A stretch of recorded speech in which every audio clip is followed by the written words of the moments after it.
নমস্কার, কেমন আছেন সবাই? সোমপ্রিয়াস নতুন একটি ব্লগে আপনাদের স্বাগত জানাই। আজ শুক্রবার 5 তারিখ। তো সকাল থেকেই দেখছি বড্ড মেঘলা মেঘলা ওয়েদার। আপনারাও দেখুন, একটু খুব মেঘলা মেঘলা ওয়েদার, বৃষ্টিও পড়ছে। দাঁড়ান, ফ্রিজে দেখি কী আছে, একটু সবজিটা বার করি। রান্না করতে হবে তো, অনেক বেলা হয়ে গেছে, প্রায় এখন বাজে 11:30। ভাবছি একটু পটল পোস্ত করব, আর কলমি শাক ভাজা করব, আর মাছের ঝোল করব পাতলা করে। তো মাছের ঝোলটা আমাদের প্রায় বাড়িতে হয়।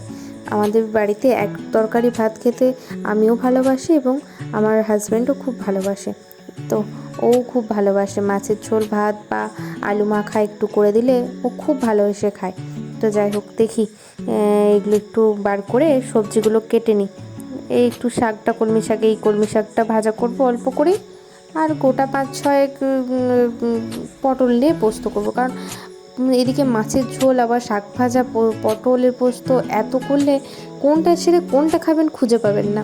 তাই অল্প করেই করবো। 4টে ভাবলাম নিই, তারপর ভাবলাম যদি একটা বেশি নিই, আবার যদি ভালো হয়ে যায় খুব ভালো, তো যদি আবার একটা চাই তো কোথায় পাবো তখন, তাই 5টাই নিলাম।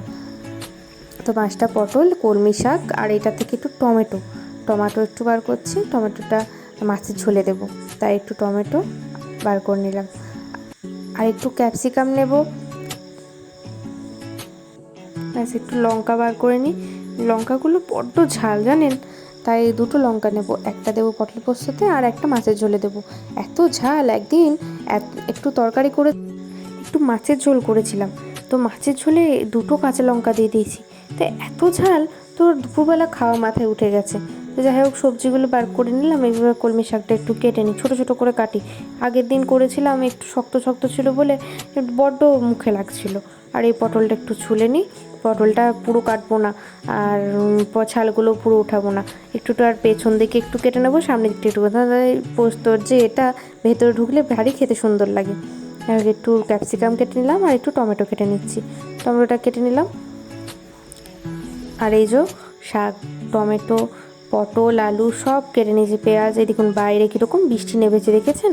এই ওয়েদারে বলুন তো কার বলুন তো রান্নাঘরে ঢুকতে ইচ্ছা করে? এত সুন্দর ওয়েদারে মনে হয় যেন একটু টাকা ঢুকিয়ে নিয়ে শুয়ে পড়ি। যাই হোক, রান্না না করলে খাবো কি, তাই একটু রান্না করি। এই মাছের ঝোলে এই যে পটল পোস্তটা হয়ে গেছে জানেন, আর এইদিকে মশলাটাও হয়ে গেছে, মাছের ঝোলটা বসাবো। এই পটল পোস্তটা নামিয়ে নিই, ব্যাস। মাছের ঝোলটা একটু জল ঢেলে দিলাম, ওটা সেদ্ধ হোক আস্তে আস্তে। একদম অল্প গ্যাসটা অল্প করে দেবো, দিয়ে জ্বালবে। জানেন, আজকে রান্না করতে করতে আবার গ্যাস শেষ হয়ে গেছে। ভাগ্যিস নিচে আর একটা স্টোর করা ছিল, তাই একটা লাগাতে পারলাম। না হলে আর রান্না যে কী করে হতো। আর বাইরে এত বৃষ্টি হচ্ছে যে কাউকে বলবো দিয়ে যেতে, বুকিং করলেও দিয়ে যাবে তা হবে না, এত বৃষ্টি হচ্ছে। তাদেরকেও তো আসতে হবে বলে। ব্যাস, কলমি শাকটা একটু ভেজে নিই হালকা হালকা করে। ব্যাস, ওই যে একটু ভেজে একটু নুন দিয়ে, একটু লবণ দেবো, বা নুন যেটাই আপনারা বলবেন না কেন, লবণ দিয়ে একটুখানি চাপা দিয়ে দেবো।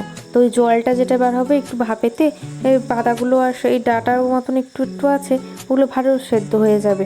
সেদ্ধ না হলে বড্ড মুখে লাগে। ব্যাস, একটু চাপা দিয়ে দিলাম। রান্না তো প্রায় হয়েই গেছে। এরপর ও চলে এসছে অনেকক্ষণ আগেই। তো বেলা এখন 2টো বেজে গেল। গ্যাসের পাল্লায় পড়ে আজকে রান্নাটা দেরি হয়ে গেল। চলুন ভাতটা বেড়ে দিই, ওর খিদে পেয়ে গেছে। একটু ভাত, পটল পোস্ত, শাক ভাজা, মাছের ঝোল, আর একটু বাড়িতে আম ছিল, আমটাও কেটে দিয়েছি। দেখুন তো কেমন হয়েছে, দেখে বলুন স্বাদ কেমন হবে। আশা করি ভালোই হবে, খেয়ে দেখি একটু। ব্যাস, বিকেলবেলা বেরিয়ে গেছি একটু ঘুরতে। এই সামনে দিয়ে আমি একটু সকালবেলা তো ঘুম থেকে উঠতে দেরি হয়ে যায়, লেট হয়, তাই বিকেলবেলা একটু বার হয়। এই দেখুন ছাদে আবার এত বৃষ্টি। আজ বিকেলে বেরিয়েছি, এত বৃষ্টি পড়ছে যে কি বলবো। ওই ডালে 2টি পাখি কি সুন্দর বসে আছে দেখুন, ভারী ভালো লাগছে। এই যে বাইরেটা কত সুন্দর লাগছে, চারিদিক একটু জলাময়, আর এত ভালো লাগছে যে কি বলবো। ব্যাস, এবার রাতের রান্না একটু করে ফেলি, নাহলে দেরি হয়ে যাবে। মাংসটা এত বরফ হয়ে গেছে, মানে প্রায় 2 ঘন্টা ধরে আমি রেখেছি, তাও হচ্ছে না। ব্যাস, এই যে আমি আজকে একটু বিরিয়ানি করবো আর চিলি চিকেন করবো। তাই এই বিরিয়ানির এই নতুন প্যাকটা দেখছি খুব সেল হচ্ছে, তাই এইটাই নিয়ে আসলাম। আমি প্রথমবার আজকে বিরিয়ানি ট্রাই করব। তাই হোক, এই ঘি, আতর, আর এই কেওড়া জল, গোলাপ জল, আর একটু এই বিরিয়ানি মশলাটা দেওয়া আছে।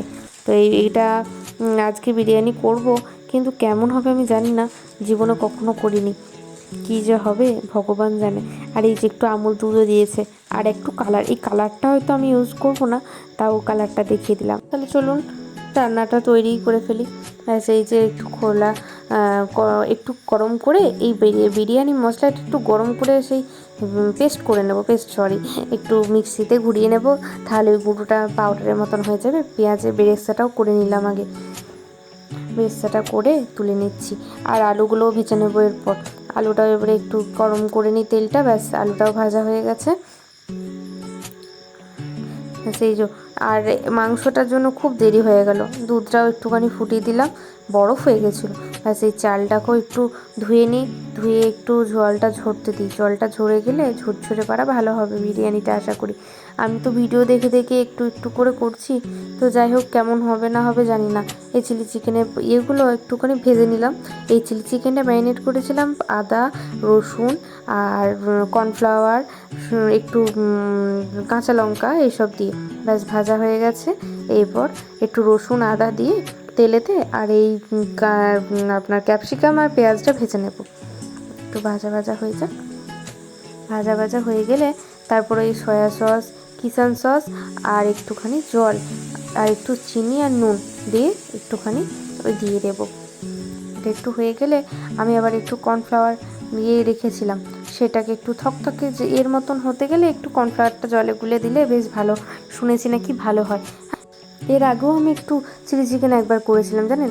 না আমি অত ভালো রান্না জানি না, কিন্তু যতটুকু পারি একটু চেষ্টা করি, একার সংসার তো, নাহলে কে করবে বলুন।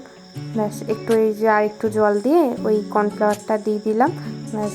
এরপরে এই ম্যারিনেট করা চিকেনটা দিয়ে দিচ্ছি, যেটা বিরিয়ানিতে দেবো। এই ধোয়া জলটাও একটু, বাটিতে যে মশলা আছে সেই ধোয়া জলটাও দিয়ে একটু ভালো করে ঢাকা দিয়ে ওটাকে 5-10 মিনিটের মতন একটু রাখলে ওটা ভালো হয়ে যায়, মানে সেদ্ধটা হয়ে যায়, তার সঙ্গে ওটাও। বিরিয়ানিটা রেডি হয়ে গেছে, আপনাদের সাথে শেয়ার করতে পারলাম না, কিন্তু এটা রেডি হয়ে গেছে। ঠিক আছে, দেখা হচ্ছে পরের একটি নতুন ভিডিওতে। ভালো থাকবেন, সুস্থ থাকবেন, নমস্কার। কমেন্ট করে অবশ্যই জানাবেন কেমন হয়েছে বিরিয়ানিটা। ভিডিওটি ভালো লাগলে লাইক, কমেন্ট অ্যান্ড সাবস্ক্রাইব।